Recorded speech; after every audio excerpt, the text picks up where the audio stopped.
Bismillahirrahmanirrahim. Assalamualaikum warahmatullahi wabarakatuh. Apa khabar anak-anak semua? Semua dah makan tengah hari? Okay, jadi hari ini saya teruskan dengan pelajaran kita tajuk yang kedua.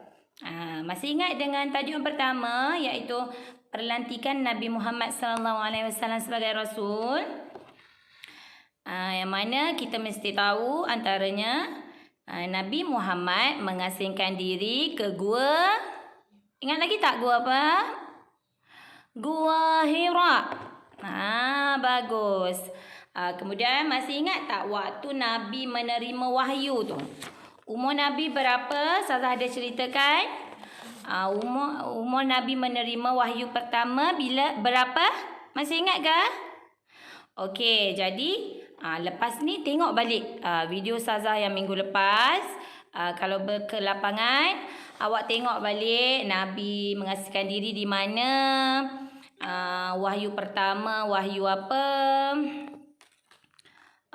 Kemudian malaikat apa yang menyampaikan wahyu. Nabi menerima wahyu pada malam 17 apa? Syakban, Ramadan, Syawal. Ingat tak bulan apa? Mesti kena ingat tu.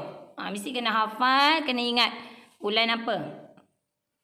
Lepas tu yang saya suruh hantar tugasan pada minggu lepas, iaitu saya suruh hantar video awak menghafal wahyu Nabi yang pertama, Suratul Alaq ayat 1 hingga 5. Kan? Alhamdulillah ramai yang menghantar kepada Ustazah video tu. Tahniah Ustazah ucapkan. Jadi saya teruskan dengan tajuk yang kedua pada hari ini, iaitu dakwah secara sulit. Setelah Nabi menerima wahyu pertama di Gua Hira, beliau telah dilantik oleh Allah Subhanahu Wa Taala dengan rasminya menjadi Rasul dan telah menerima wahyu yang kedua yang mengandungi perintah supaya Nabi menyampaikan ajaran kepada kaumnya. Firman Allah Subhanahu Wa Taala dalam surah Mudaththir ayat 1 hingga 7 yang bermaksud, wahai orang yang berselimut, bangunlah dan sampaikanlah peringatan. Agungkanlah Tuhanmu, bersihkanlah pakaianmu, jauhkanlah daripada perbuatan dosa. Jangan kamu memberi dengan harapan untuk mendapat yang lebih baik. Demi Tuhanmu maka tabahkanlah hatimu.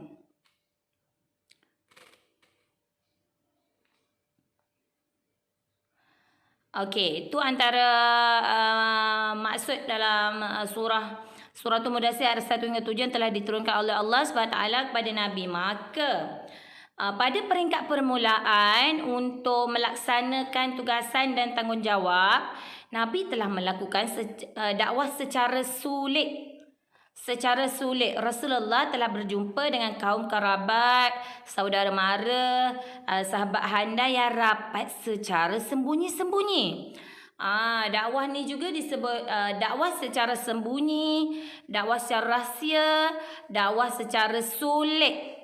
Maksudnya Nabi tak bagi tahu pada secara umum. Nabi hanya bagi tahu pada orang-orang yang terapat dengan Nabi, yang terhampir dengan Nabi. Dakwah secara rahsia ni telah dilakukan selama 3 tahun. Okey, kena ingat tu. Kamu semua kena ingat berapa tahun? Dakwah secara sulit dilakukan selama 3 tahun.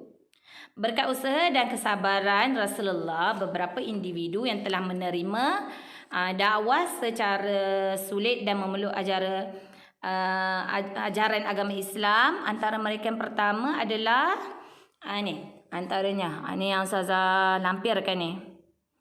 Ruha tu tak apa nampak ya.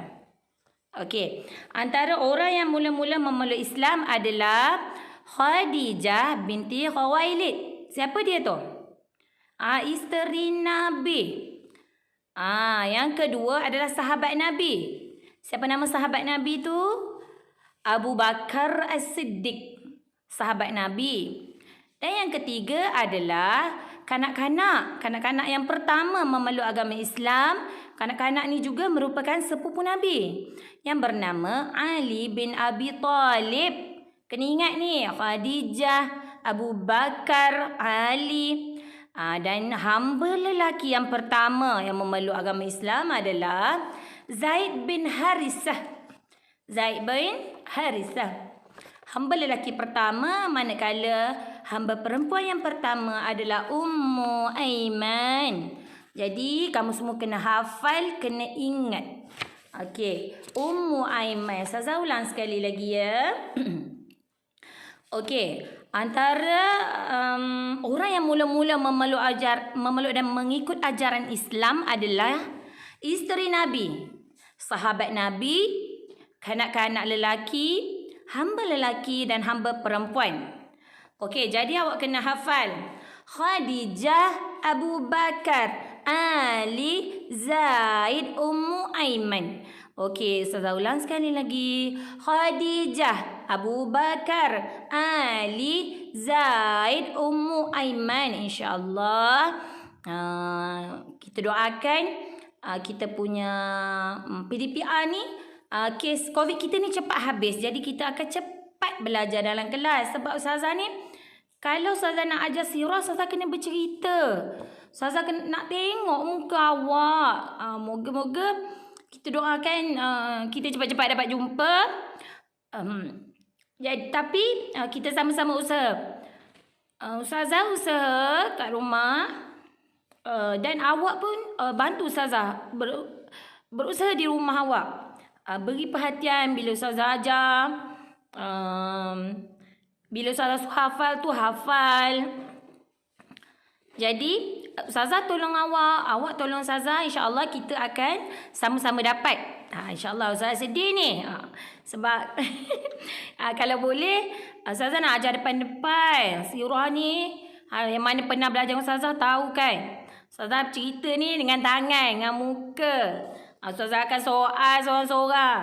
Kena berdiri, kena hafal.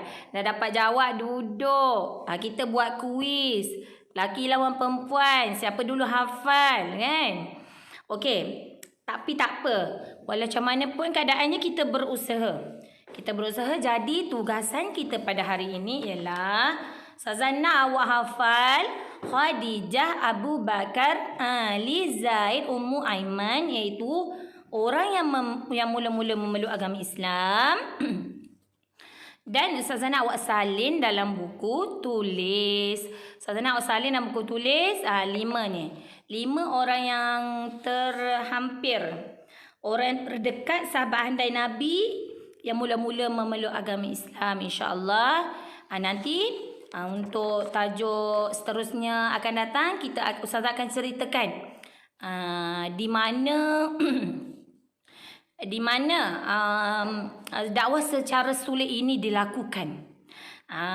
Di mana Ustazah akan sambung di mana dakwah secara sulit ini dilakukan, dan kita mesti tak sabar untuk mengetahui bagaimana pula cara dakwah secara terbuka. Jadi Ustazah nak kamu semua hafal 5 orang ni. Khadijah isteri Nabi, Abu Bakar sahabat Nabi, Ali kanak-kanak, Zaid hamba lelaki, Ummu Aiman hamba perempuan. Saya nak awak hafal 5 perkara ni dan salin dalam buku tulis, insya-Allah. Kita sama-sama cuba ya. Bye. Assalamualaikum.